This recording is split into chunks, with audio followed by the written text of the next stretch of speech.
All right, folks, we're back. I'm your host, BKP. I got a note saying, hey, Marty McFly, did somebody send you back to 2018? Because when I was talking and saying I was going to party like it was 1999, then I said, well, it's 2018, it's 2019. I tell you, I haven't stepped over that 2019 quite the way I should have already, huh? Let's see, we got nothing on the Twitter deck. We've already looked at that. Now, this is something, and let me say this to you because I want to find something. It shouldn't take but a second, so bear with me. I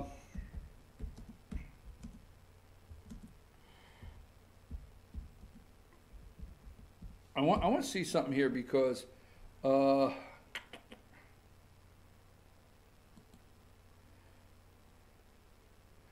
right. Now, let me say this, okay? Watch out, and I'd like for you to share with me if you see any. Watch out for the sympathetic stories that they make up and they don't fact check, and they will just lie to you. So let me show you this one story here, okay? Let's go. Because what they did this morning, they're starting to go around the country, and and let's go with number 22, flight safety concerns. They want to scare you, okay? So what they want to do right now is they want to scare you that the possibility of flying and the concerns, and they went with the flight attendant. Next, they'll find a pilot.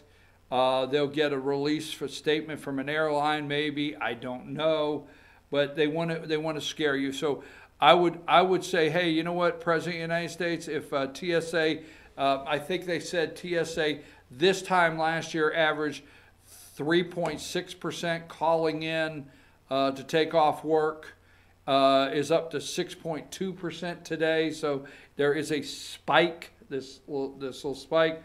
I would say, Mr. President, do not waste time at the airports. Do not waste your time. Put the military in there.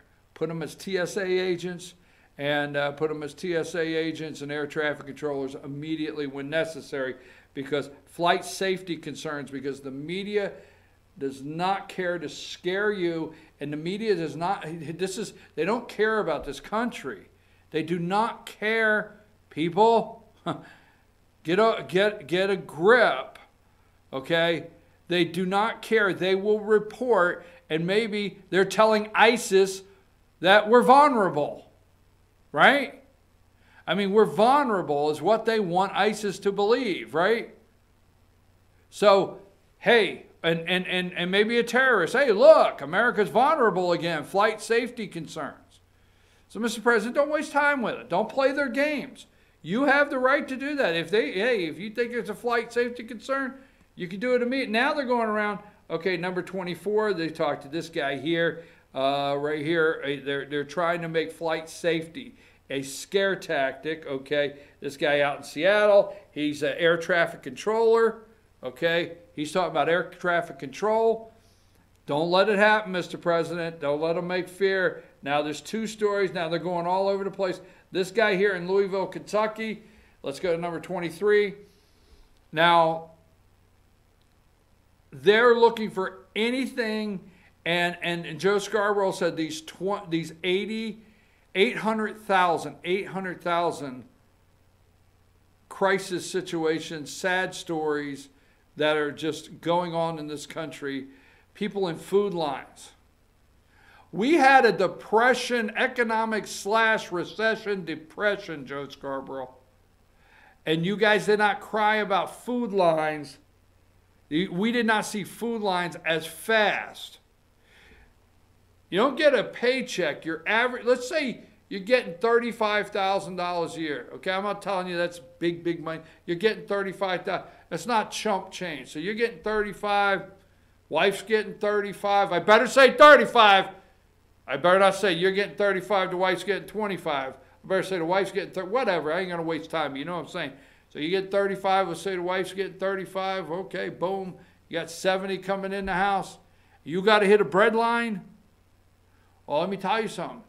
if you have to hit a bread line because you didn't get a paycheck in a 2-week period, you got several other problems. One of your problems is your government's taking all your money.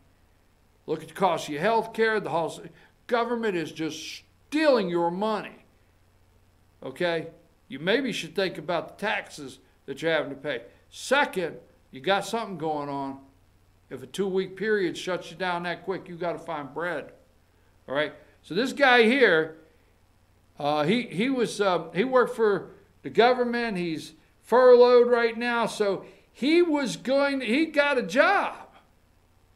He got a job as an independent contractor doing cable. He was going to run cable line in Kentucky there and got a job. But you know what? He couldn't get to work. You know why? Because they told him he had to have a EIN number. Do you know what an EIN number is? It's an employee identification number. And he is going to be a sole proprietor and run cable. I listened to the whole story with this guy this morning. And they told him he had to have an EIN number. So he called the IRS and he got it on hold. And he said if you're trying to apply at this time for an EIN number, you'll not be able to do it, whatever. So he told a long sob story about he had to have his EIN number to run cable.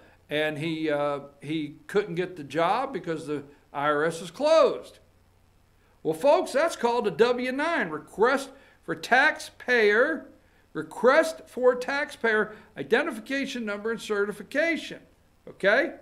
And a W-9, all right, it says, okay, Social Security number, taxpayer identification number, Social Security number, or employer identification number.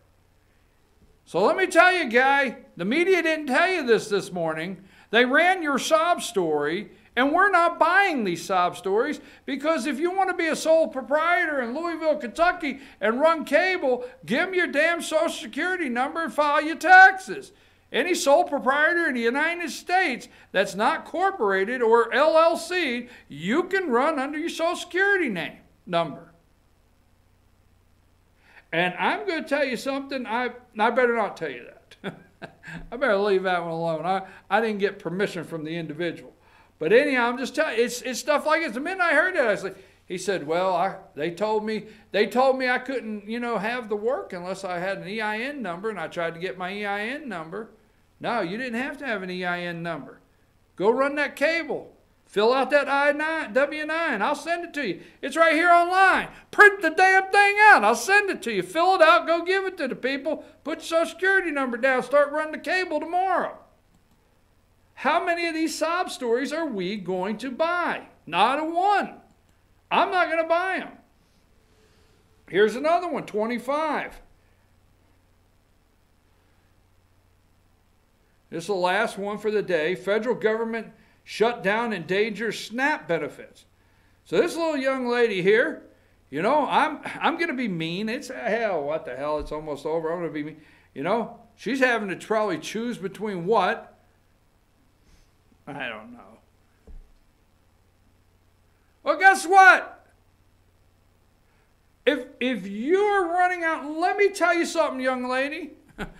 If you're running out of food for your child, find your damn baby's daddy and tell your damn baby's daddy that you need food for your child. Because I'm not your damn baby's daddy, and the federal government's not your damn baby's daddy, and that's what's wrong with this damn country today. I'm serious. You just don't realize what this is, just blowing up an explosion of exposure all over this country. It's one of the greatest things Trump's done since he's been president to me.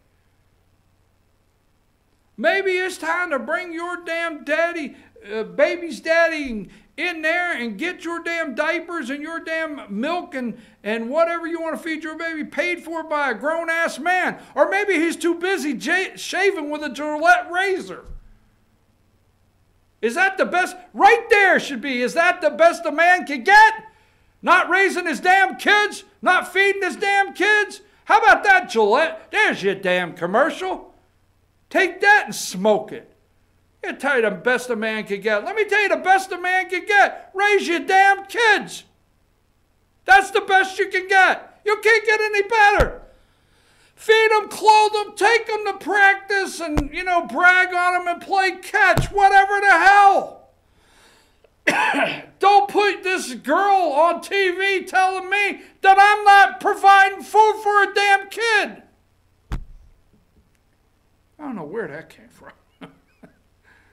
I'm not your damn baby's daddy. Federal government shutdown endangers SNAP benefits. You should hear these stories. They're going all over. These are local. This is out in Washington, Channel 2. I don't know where it's at. But if you'll go through all these, they're going through the country finding all these little sob stories. All right, that was WESH, Channel 2, Orlando. Okay, this one, let's go 24, was in Seattle. This is air traffic controller. I picked 4 of them this morning, Seattle. Okay, they've gone out there. This guy was in Kentucky, WAVE3 News, Louisville, Kentucky. Number 22 was Columbus, Ohio, flight safety concerns. All right, it goes on and on. All right, go to number 21 so I can close. Combined that more than 200 million per workday. I still think it's shocking to the American people that a partial government shutdown equals 800,000 employees. It's costing the American people $200 million a day to keep the workday, to keep those 800,000 employees. And the average income is $77,000. 1/5 of the workers, only 1/5 of these, of the 77,000, make 50,000 or less. Many have said they have a month of savings. Good for you. You got a month of savings. You get back to work. All I know to do is call Nancy Pelosi and tell her to get off her ass, get over there, and sign the deal, because the president's not going to crack. I'm going to tell you this. If the president will wait for this State of the Union and not budge, he wins this one, baby. Win. He's a winner. Hey, it's the gambler. Know when to hold them, know when to fold them. Nancy will fold them. You go to the State of the Union, Mr. President. We'll take a brief break. We're going to come back. Have you missed? Did you do a New Year's resolution and then it didn't work out very well? And maybe you're disappointed with yourself that it already flopped. Maybe it didn't. What is it? How do you create a habit or whatever? We're going to talk to Dr. Markwell as soon as we return from Ridgeline Counseling. Take a break, Josh.